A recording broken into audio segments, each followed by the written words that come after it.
Okay, and our next speaker is Harrison Goldspiel. Harrison's up in Maine somewhere doing his PhD, but he's a Long Islander, so welcome back to the land of snow, too. And Harrison's going to talk about a really interesting project to use eDNA. I know a lot of you out here have been involved in various capacities with doing surveys of vernal pools. That's been a big initiative of CTUC in the last few years. And Harrison's going to talk about using eDNA to get the species. Okay, good luck. By the way, this is a little timer that I forget to hit, but I don't know how you start it. Is it just when I hit go? Yeah, maybe that's how it works. Okay, right? great. Okay, good luck. Thank you, Mike. Thank you all for having me here and taking this nice little trip away from Maine to go down south, where there's even more snow than there is up there. Yeah, I'm excited to talk to you a bit about some of the work that I've been doing for my dissertation up at the University of Maine with eDNA and vernal pools and salamanders. A lot of us in here know about vernal pools, and I think there's even a vernal pool workshop or meeting right after this, after my talk, so this is a little prelude to that, I suppose. But vernal pools are really extraordinary ecosystems with incredible biodiversity that are most well known, I think, by these charismatic creatures that live in them, these amphibians, reptiles, various other wildlife, invertebrates, things like fairy shrimp, even smaller microorganisms, and really just a lot of flora and fauna that are very unique, and many of them really do require these specific types of wetlands that are free of fish because they're seasonal, they dry, and they can live in this critical habitat. Conserving vernal pools is a bit challenging, essentially because they are exempt from some conservation laws around wetlands at the federal level, and that's been a tumultuous back and forth pendulum over many, many decades. But many states do have provisions to protect these small wetlands, often depending on biological criteria. The presence, the abundance of certain species, such as our suite of amphibians, wood frogs, spotted salamanders, blue spotted salamanders, many others, depending on where you are, fairy shrimp, or rare and threatened species that tend to use vernal pools. And these criteria are different depending on what state you're in. So, for example, in Maine, a significant vernal pool that's eligible for protection under the law has to meet one of these abundance criteria for these amphibians, so certain numbers of egg masses, presence of fairy shrimp, or the presence of a rare threatened species. And many of these species are cryptic. They can be very hard to find. They're only there for a little amount of time, and you might miss them. Which brings me to this creature that I've been studying for a couple of years now, rather remarkable little salamander that is here in New York, but also throughout the Northeast and really all the way out to the Great Lakes, the blue spotted salamander. And I mentioned, one of the ways that we determine whether a vernal pool is really productive and functional and significant is the presence of breeding activity. And so that's looking for things like egg masses and counting them and IDing them. This is three egg masses you might see in a vernal pool in Maine, and maybe even here out on Long Island. I imagine some of you might be able to identify what these egg masses are. Here's where there's a little audience participation. Does anyone know what the mass on the left is, who that belongs to? Wood frog. Wood frog, yeah. And the middle? Spotted salamander. And the right? Good, that was a teaser. So those are our, three common and indicator amphibian fauna, well, I shouldn't say common, in Maine and in other parts of the Northeast. And the first two species, we see much more frequently and more abundantly, and the egg masses are larger and more visible blue-spotted salamanders are something different. They really make these tiny and drippy egg masses. Sometimes it's just one egg. They kind of fall to the bottom of the wetland. They're a lot harder to actually see and count. And sometimes they're not even blue-spotted salamander egg masses. So this kind of goes into one of the weirdest stories in biology that I've ever heard of. The blue-spotted salamander is actually part of a complex of salamanders that is known by various names. I call it the Unisexual Ambystoma complex, which really is a group of 5 species, as many people tend to think of species. These are bisexual animals that make males and females, and we have some of them here. The Jefferson Salamander is on the left. The tiger salamander is right there, the big one that's out here on Long Island. The blue spot is the tiny guy. The TT down there is the smallmouth, and then BB is the stream side. Those letters are duplicated because they're all diploids. They have 2 copies of their chromosomes like we do, like a lot of other species do. But associated with all of these species throughout the Northeast is the Unisexual Ambystoma, which is an all-female salamander group that reproduces with each of these species, but doesn't have its own nuclear genome. Instead, it has these biotypes, which are basically hybrid composites of multiple genomes from multiple species, depending on where you are. And they're not just diploids, they're actually more frequently triploids, where they have 3 chromosomes. They could also be tetraploids. They could be pentaploids. And then, throughout this whole region, it gets just really crazy. There are so many combinations of these different genomes, these different biotypes, and that really makes them a rather remarkable, unique story in biology and ecology. And we don't really know, there's no consensus on what they are, whether they're a species or whether we should think of them as something different. But they are really distinct. We know from research that the unisexual ambystoma have probably been around for 5 to 10 million years. We can look at the genetics of their mitochondria to determine that. And in Maine, and out in New York, they co-occur with blue-spotted salamanders, and then further west, Jefferson salamanders, and then these other species as well. How they do this is also really interesting. So it's a process that is known as kleptogenesis. That's their reproductive mode. It's a globally unique reproductive mode. They're the only creatures that we know that can do this strategy, where basically, a male blue-spotted salamander is hanging out in a wetland, and a unisexual ambystoma sees him or sees his egg mass and then takes it, and it fertilizes her eggs. The eggs hatch, and often the offspring are actually just clones of the mom, and the DNA from the sperm is discarded. It's not actually incorporated into the offspring. But sometimes they take a whole entire genome from that sperm and they'll just slap it onto their offspring. So they are really rather remarkable, flexible, sexual creatures. And that makes them really special, but also leads to a lot of confusion. So, here throughout their range, in Maine, where I'm from, their distribution is rather patchy, and where they do occur, we actually aren't sure which it is, what the proportion of unisexuals to blue spots or these other host species are. Audience participation number 2. Which of these do you think is a true blue-spotted salamander? The one on the left or the one on the right? Who thinks left?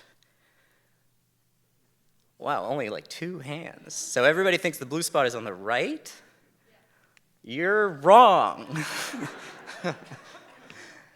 There really isn't a reliable way to tell these creatures apart in many places. In some instances, you can by size or where they mate with tiger salamanders, the irises can be a little yellow.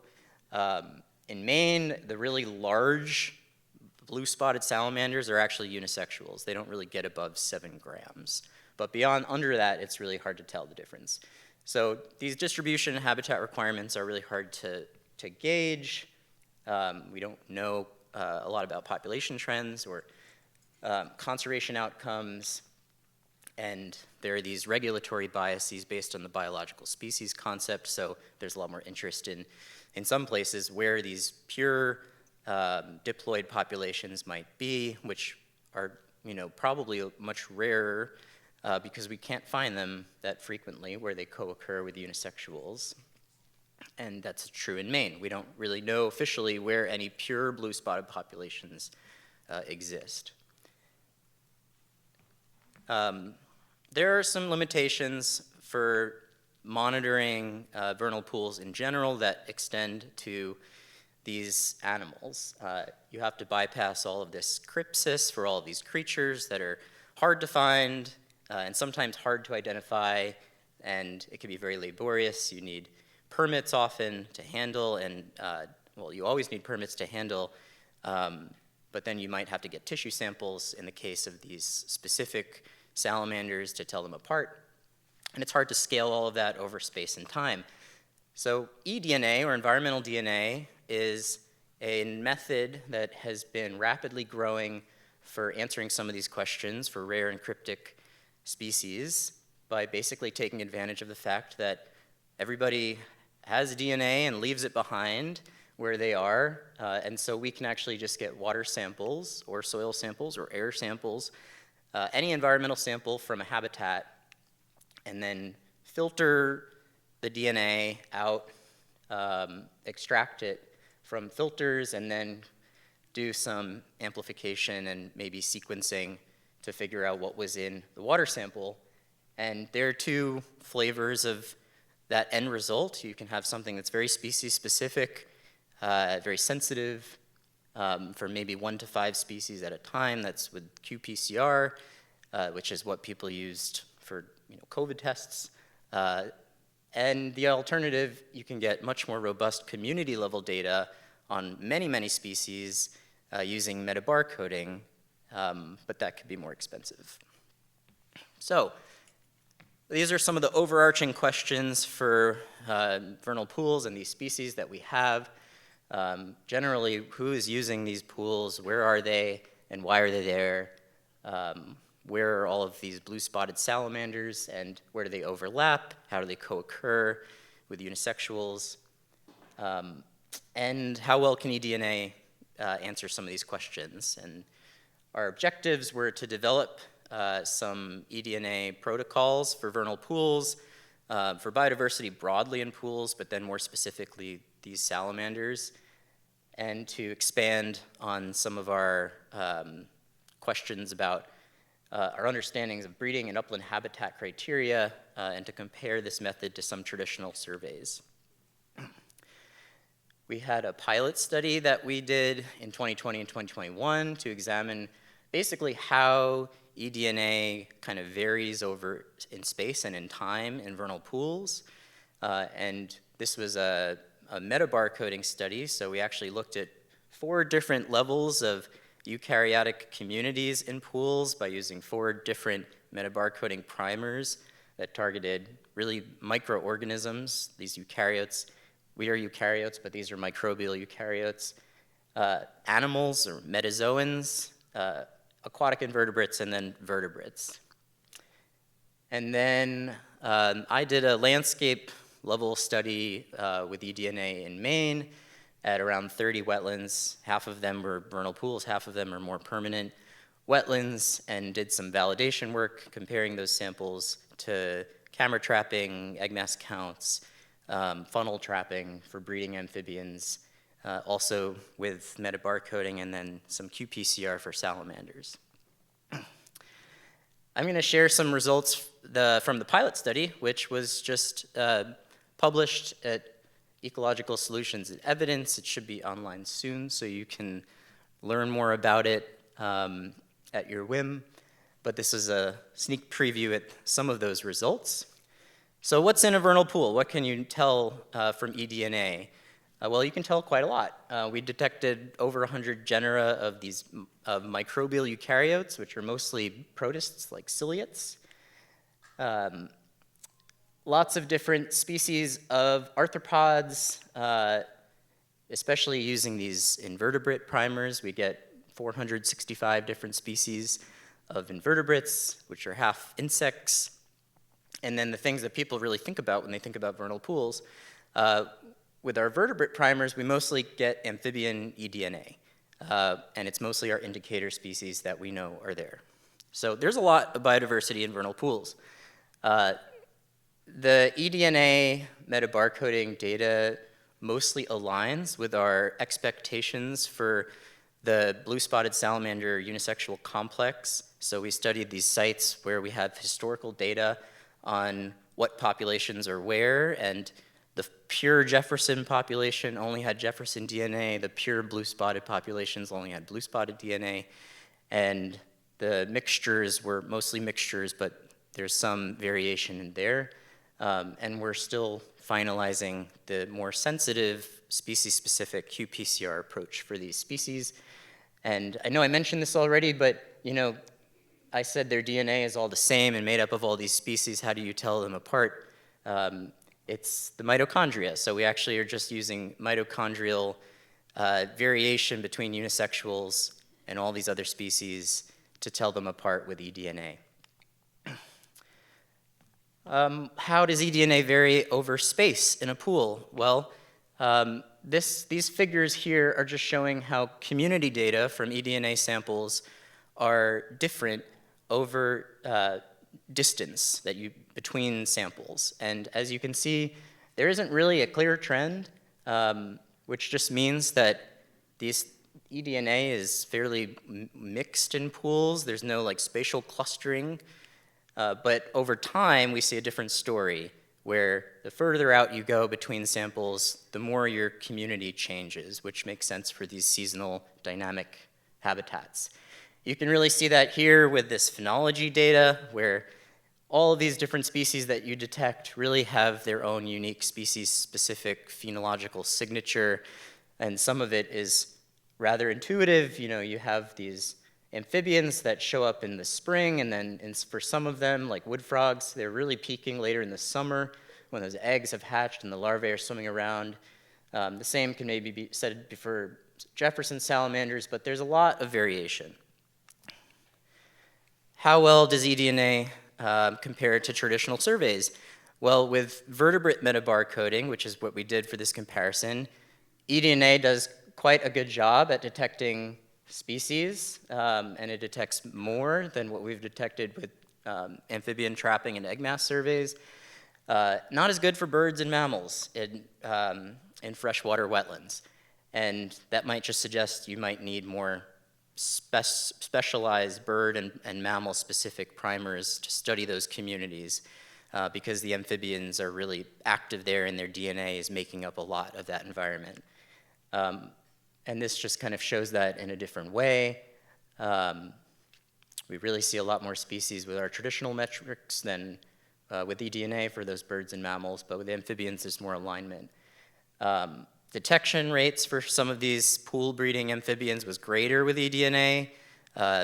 Not so much for blue-spotted salamanders, the really rare and cryptic one that we're most interested in. And metabarcoding is really not a great sensitive tool for especially rare species. That's where qPCR might help more. We do see a relationship between eDNA and egg mass counts, where the more egg masses there are, density of egg masses in a wetland, in a pool, we do tend to see more eDNA abundance and read counts, but we also see eDNA accumulating more over time later into the summer. So, quick little summary. Vernal pools, as we know, are incredibly biodiverse, and eDNA can really capture a lot of that, but it can be costly to do these surveys. It's effective at detecting these indicator species, loosely reflects egg mass counts, and we might need more tinkering with other approaches to study the more terrestrial vertebrates that use these pools. You do need replication when you're using eDNA, at least 2 or 3 samples per wetland, I'd say, and you probably should sample over time because that's where the variation is really happening in these communities. And we have these other things that we'd like to do for these salamanders. There's some work happening to look at what you can get from sediments as opposed to water samples. Maybe you can detect animals after the pool is dried up, so that's something that one of my colleagues is working on. And I just want to emphasize that eDNA is not this substitute that can replace all of these methods that we're familiar with for studying populations and communities, but it can complement them and help answer certain questions maybe faster at larger scales. And that's it. I think I'm out of time. Thanks for listening.